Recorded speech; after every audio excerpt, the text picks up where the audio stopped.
Test, test, test. Hey, what's up? This is BJ. Much love to School of Phish, Facebook group, and Phish fans in general, and the world in general. But I just wanted to share my thoughts about this past weekend, this past Phish run, specifically the final night. I've read some reviews, some positive, some negative. But I just wanted to share just kind of my thoughts, just real briefly on it. Basically with the set list. So the first set of the last night is just kind of your typical Phish set, ups and downs. First and second nights, they were really powerful, heavy hitters. That's what I was personally looking for the show, was heavy hitters. And first two nights, we really got it. Then we had Friday night, which I personally enjoyed. But what I really want to focus on is Saturday night. The first set, again, just a typical Phish set. Ups, downs. They had, good and bad. But this, starting with set two, they did something that just bear with me real quick.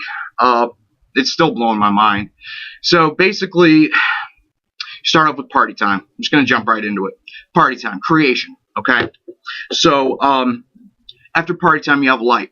Okay, so it's party time, ready to go. Now we have light, creation. Okay, life begins, and life evolves, and then we reach the golden age. Okay, and then with the golden age, after that comes theme from the bottom. Things start to slowly come down, and then heavy things. Things get bad, and then death. Okay, this is all obviously metaphorical. And then with death, you have story of the ghost. Okay.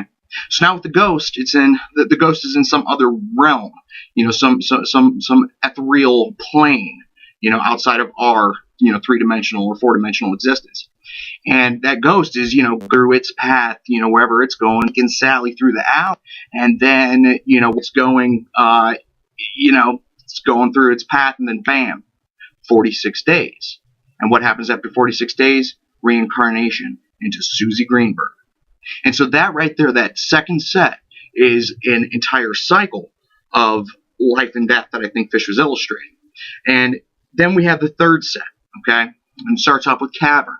And so Cavern, just bearing with me, Cavern is sort of this illustration of a, extra-dimensional space which with this life and death cycle occurs. And it's inside this cavern that we all exist as steam, as souls just in this higher dimension coming and going. And the thing is this life death cycle, is that it? Is that the end? And then we have down with disease. Stop, waiting for the time when I can finally say that this has all been wonderful, but now I'm on my way.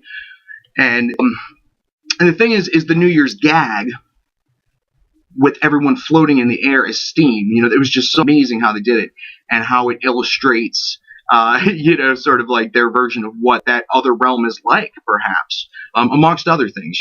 Phish is just chock full of multidimensional metaphors. That's some underlying motif that we have to keep in mind in all this. But with Down with Disease, it's like, how do we stop just this cycle of life and death?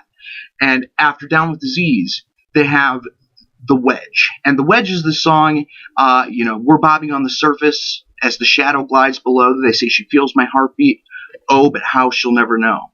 And the thing is it's really the second verse, where it's this philosophy of, I'm building you a pyramid with limestone blocks so large.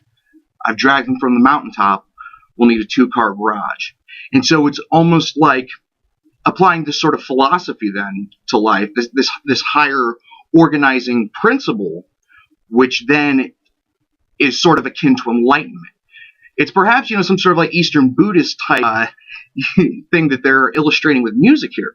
Because then once you reach that enlightenment with having some higher philosophy, some higher organizing principle, then Alaska, I'll stay right here, you finally find the place that you want to be at.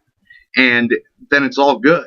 Then it's a sort of reflection comes Waiting in the Velvet Sea, where, it's a reflection looking back at, how your soul through these life-death cycles has, if you really look into it, has sort of like actually lost karma.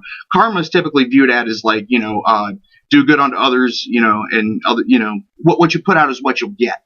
And it's actually more something that you try to shed throughout your different life cycles, according to Eastern thought. And karma is something, like I said, that you shed, that you finally get rid of, and that's when you attain nirvana. And so that's the thing. It's perhaps, through, again, with the wedge being a metaphor of some higher philosophy that gives you the ability to attain that enlightenment, and then I'll stay right there. And then, a reflection on all of it, waiting in the velvet sea, and then it all comes first circle with first tube at the end. And you go back again to the beginning to start this whole cycle over. And so it's almost, moreover, like a cycle within a cycle, just like the Mayan calendar. How the Mayan calendar culminates on 2012, and it's a series of interlocking cycles, and that's the whole significance of December 21st, 2012, is that it's a culmination of synchronicities. It's all these interlocking cycles that all match up at once. And that's perhaps what they did with the second and third set of the last night, was that they had this life-death cycle with set 2, and then a sort of reflection on all of it, and then this growth, and then all the way back to the beginning, with set 3. And then the encore, slave to the traffic light, is that no matter what we do, think, or say, or play, we can't change the ultimate other. We can't change what the higher truth is, whatever it is. So maybe I'm all wrong on this, or maybe there is some sort of strange design to it all. So happy 2012, everyone, and love you very much.